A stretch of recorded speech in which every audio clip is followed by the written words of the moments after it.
Quando insultado, não revidava. Quando sofria, não fazia ameaças, mas entregava-se àquele que julga com justiça.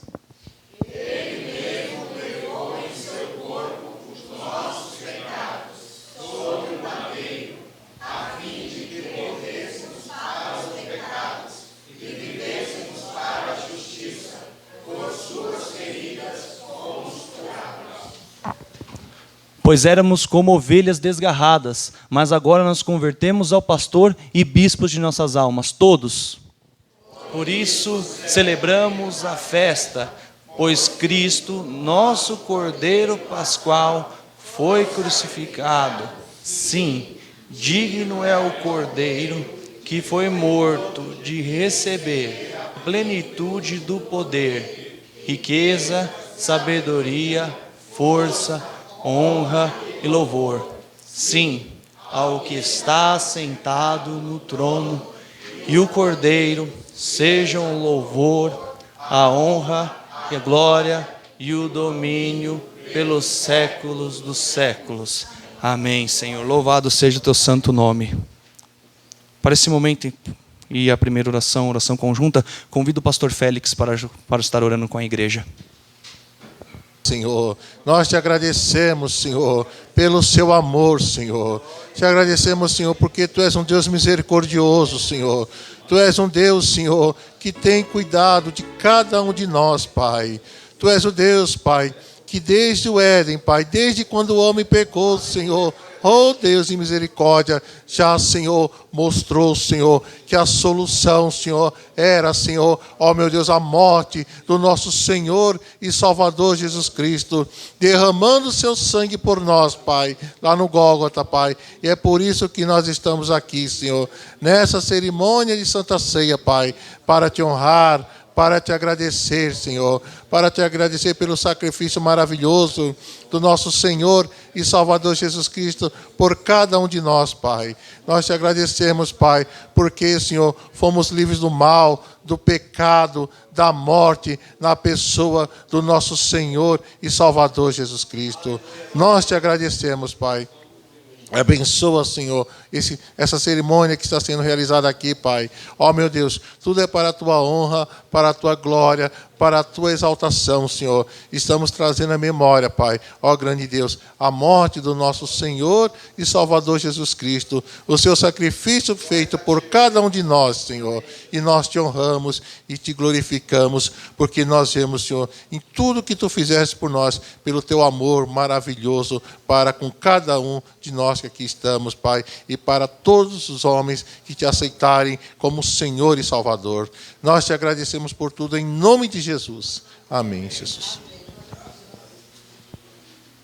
De muita alegria, amém? Quem está alegre hoje na presença do Senhor? Estamos alegres hoje na presença do Senhor. Estamos celebrando hoje a Santa Ceia, nossa última Santa Ceia do ano. E até aqui nos ajudou o Senhor, amém? Até aqui nos ajudou o Senhor.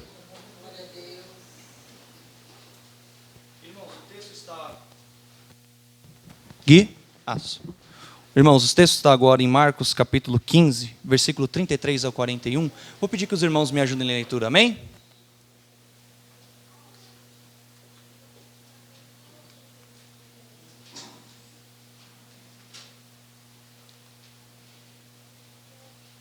Ao meio-dia desceu sobre toda a terra uma escuridão que durou 3 horas. Os irmãos?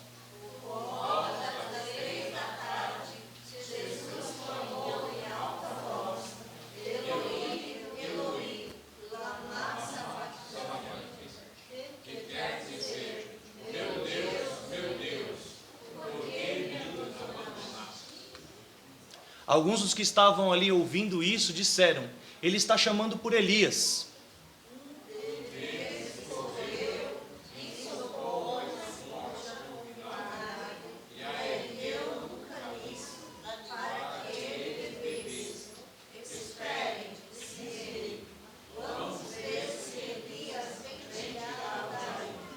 Então Jesus clamou em alta voz e deu o último suspiro.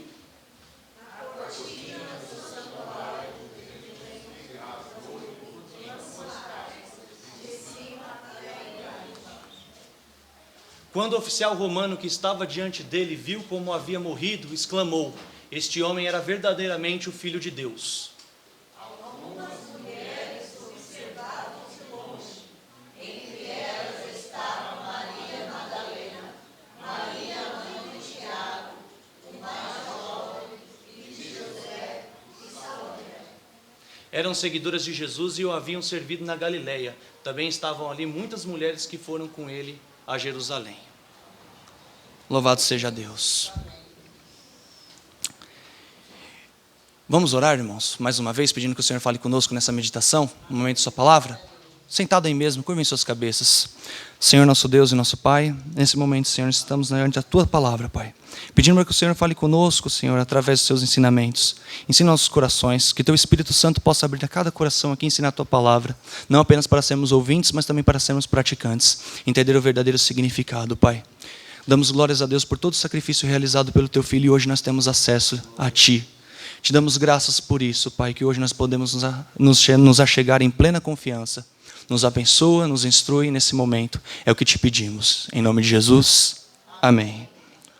Louvado seja Deus. Irmãos, como eu disse, não há nada melhor do que no dia de uma Santa Ceia a gente relembrar o sacrifício do nosso Senhor e Salvador Jesus Cristo.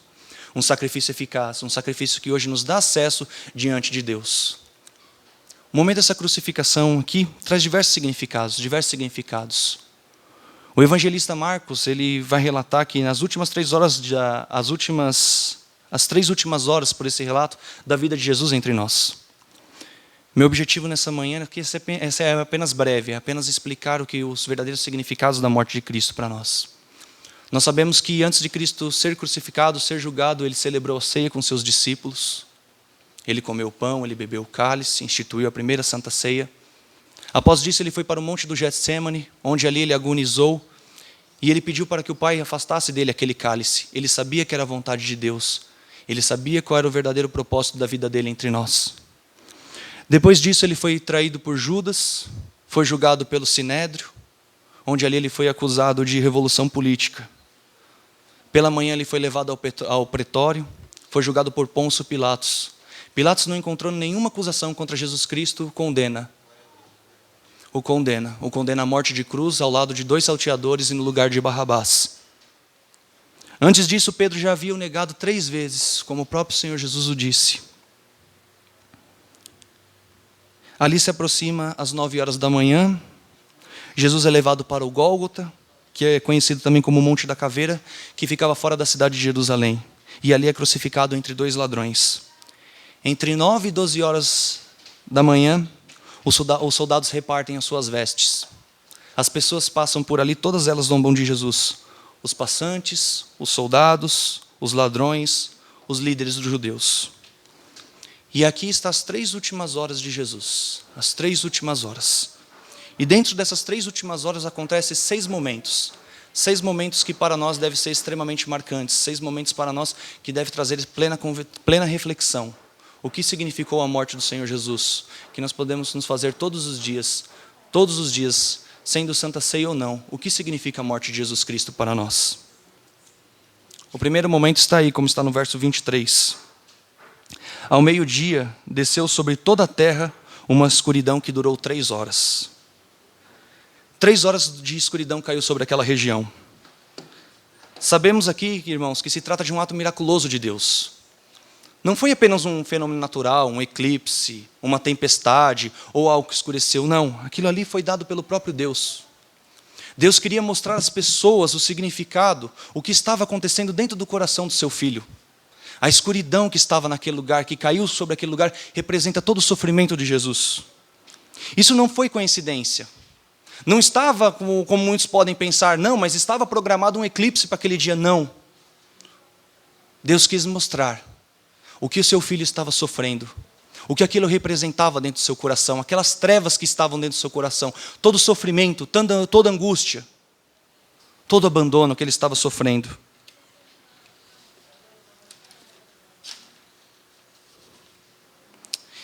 Jesus estava sofrendo naquele momento toda a força do pecado, sentindo toda a força do pecado que estava caindo sobre ele. E esse era o cálice da ira de Deus, representando aquilo que está escrito em Romanos, que o salário do pecado é a morte. Aquelas trevas eram símbolos da ira de Deus, do inferno que a Bíblia descreve como lugar de separação total, lugar de escuridão e de separação total de Deus. Jesus estava passando naquele momento, e Deus ele quis mostrar às pessoas o que estava acontecendo dentro do coração do seu filho, que era puro, que era perfeito, que não era manchado pelo pecado. O segundo momento está no versículo 34. Por volta das 3 da tarde, Jesus clamou em alta voz: Eloi, Eloi, lama sabachthani, que quer dizer: meu Deus, por que me abandonaste? Esse grito é a linguagem que a gente encontra no Salmo 22, que também é um salmo messiânico, que representa 600 anos antes o sofrimento que o Messias iria sofrer.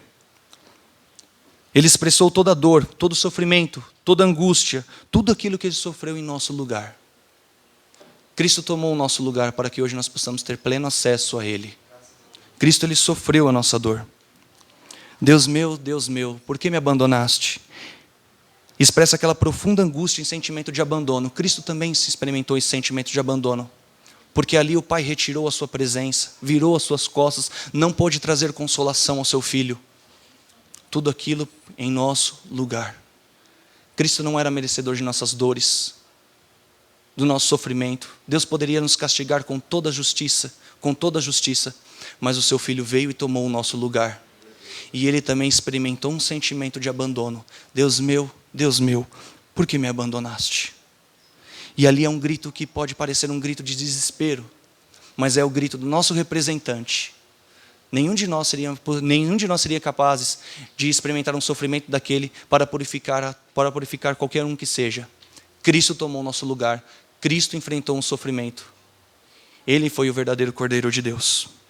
O terceiro momento ele é descrito nos versos 35 e 36. Alguns dos que estavam ali ouvindo isso disseram: ele está chamando por Elias. Um deles correu, ensopou uma esponja em vinagre e a ergueu num caniço para que ele bebessem. Esperem, disse ele, vamos ver se Elias vem tirá-lo. Aquele grito foi muito mal interpretado. Existe uma velha tradição judaica que acreditava que quando uma pessoa estava passando por extremo sofrimento, ela poderia clamar por Elias e que Elias poderia socorrê-la. Nada muito diferente do que vemos hoje. Pessoas que mundo afora acreditam em entidades, acreditam na força do seu trabalho, acreditam no dinheiro, acreditam em seu familiar ou acreditam em um santo. Aquele grito foi muito mal interpretado. E quando eles ouviram isso que Jesus falava, Eloi, Eloi, eles pensavam que Jesus estava clamando por Elias. Um deles falou: olha, vai lá e pegue um vinagre, coloque na boca dele. Para os irmãos entenderem, naquela época o vinagre ele era um restante de um vinho, era um vinho vinagroso, que ele era usado como anestésico. Ele era dado às pessoas que eram crucificadas para que o sofrimento dessas pessoas se prolongasse na cruz. Era muito comum que as pessoas que fossem crucificadas naquela época durassem até 3 dias em cima do Calvário. Era muito comum. Jesus apenas durou 6 horas. E sem saber disso, aqueles homens cumpriram novamente um salmo messiânico que está escrito no Salmo 69, versículo 21. Na minha angústia me deram vinagre para beber. E em seguida, Marcos descreve no 4º momento o que foi a morte de Jesus. Então Jesus clamou em alta voz e deu seu último suspiro. Esse versículo demonstra a total contrariedade do que aquelas pessoas estavam esperando para aquela época. As pessoas esperavam que aquele sofrimento se prolongasse. Como eu disse, era muito comum dos presos que as pessoas que eram crucificadas naquela época durassem até 3 dias. A tradição ela ensina que André, quando foi crucificado, a cruz em X, que é muito usual quando as pessoas vêm afora, ele durou 3 dias. E Jesus só durou 3 horas. A multidão não estava esperando aquilo. A multidão esperava que aquilo se prolongasse, que durasse, que aquele sofrimento continuasse ali. E diz o texto que Jesus ele deu um grande grito. E ele expirou e morreu. E aquele grito foi dado por Jesus e foi dito antes 2 coisas, que é descrita, como eu coloquei aí, no livro de João e no livro de Lucas. Em João ele diz, no capítulo 19, versículo 30, que depois de provar a esponja em vinagre, Jesus disse: está consumado. A tradução grega para isso é tetelestai, que significa está pago, está liquidado. Um preso, naquela época, quando ele cumpria sua pena, no final ele recebia um certificado. E nesse certificado vinha escrito embaixo: tetelestai, está pago, está consumado. Jesus Cristo entendeu que toda a sua obra estava realizada, estava feita. Não existia mais nada que poderia ser acrescentado. Tudo foi cumprido conforme determinado pelo plano do Pai. Jesus cumpriu naquele lugar. Jesus cumpriu na cruz. Não havia mais nada que poderia ser feito. Tudo estava feito, está consumado. E no capítulo de Lucas 23, versículo 46, diz que então Jesus clamou em alta voz: Pai, em tuas mãos entrego o meu espírito. E ali ele grita, irmãos. E ali ele grita. E foi como que o espírito já saísse do seu corpo. É como se Cristo se entregasse na morte ao Pai. Como Cristo não poderia ser morto porque ele era o Filho de Deus, ele se entrega ao Pai na morte. Porque assim como diz no livro de João, capítulo 10, versículo 17 e 18, a minha vida eu a dou, e eu tenho o poder de dá-la, e tenho o poder de tomá-la, porque isso o Pai me deu. Jesus não poderia ser morto, e ele se entrega na morte ao Pai. E como que se naquele suspiro ele se entrega, e seu espírito sai do seu corpo. Mas ele está em paz, em plena paz. É como diz todo o significado dessa morte de Cristo.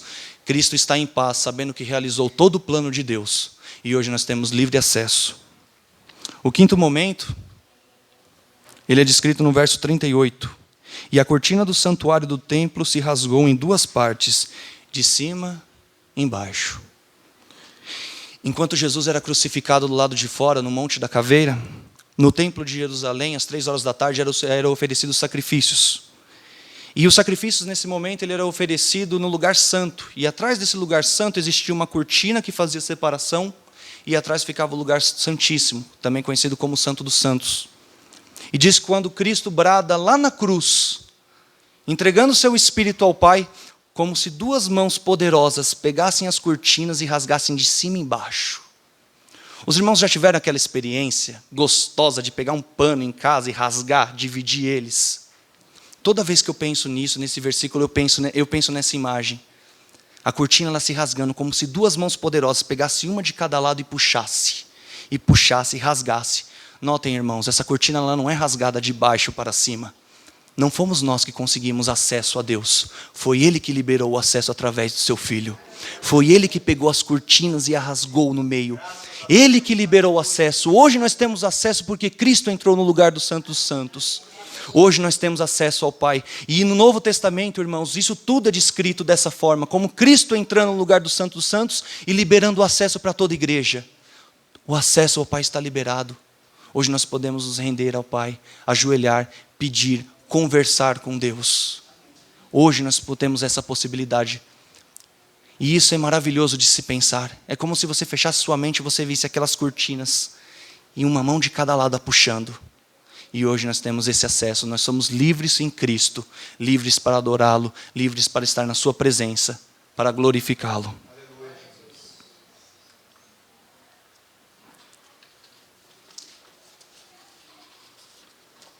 O sexto momento, e o último dessa reflexão, está no verso 39.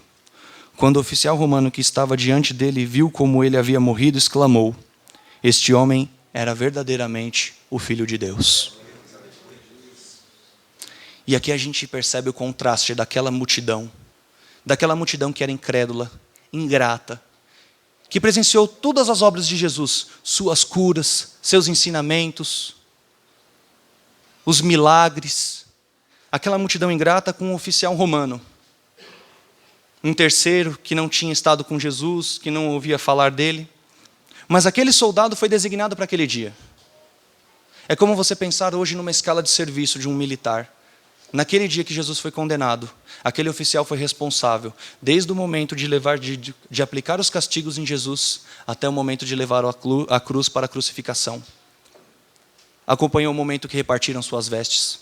Acompanhou o momento que Jesus clamava ao Pai, sentia o sofrimento de abandono, e também quando Jesus ele e no momento que Jesus ele se entregou na morte ao Pai.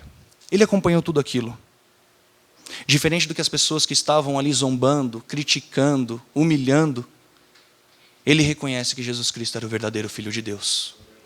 Quando Marcos ele escreve a sua carta, ele está escrevendo, o destinatário de sua carta, do seu evangelho, são os romanos. Ele está apontando naquele sentido, aquele que foi crucificado em aparente vergonha, era na verdade o Filho de Deus. E isso foi reconhecido por um de vocês.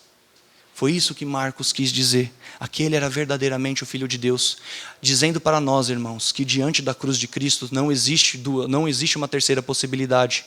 Ou nós zombamos, ou nós humilhamos, ou nós duvidamos, ou nós reconhecemos que Ele é o Filho de Deus.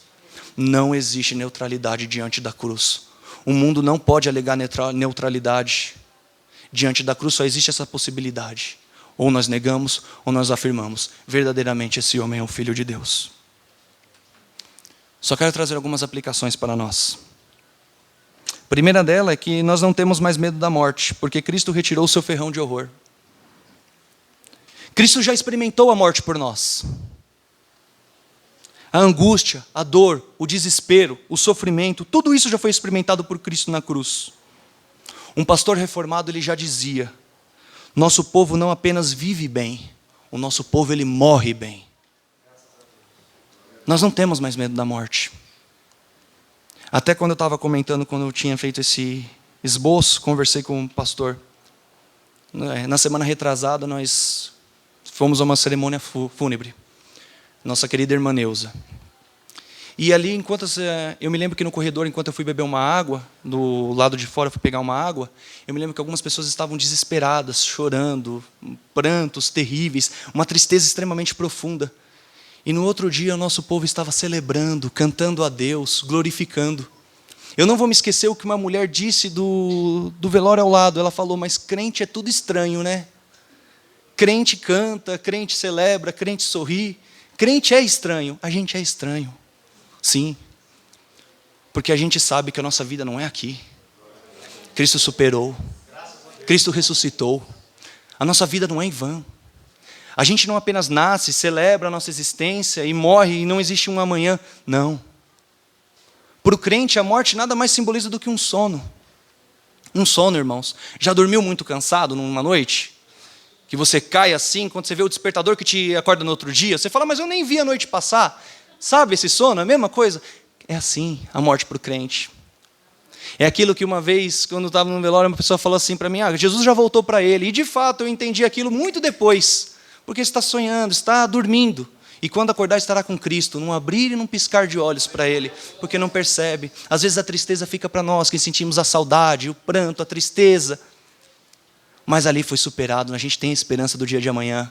Um dia nós abriremos nossos olhos e estaremos com Cristo no ar, nas alturas. E muitos de nós, irmãos, ainda dormiremos no Senhor. Outros seremos transformados, mas a certeza é, um dia estaremos todos lá. Porque Cristo irá nos ressuscitar no último dia. Nós não tememos mais a morte, não.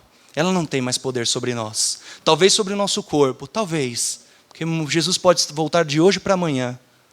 Talvez sobre o nosso corpo, mas não sobre a nossa alma, não. Um dia estaremos com Cristo. Um dia estaremos com Cristo para todo sempre. Todo sempre. O segundo, o acesso a Deus está livre, podemos nos achegar a Ele em plena confiança.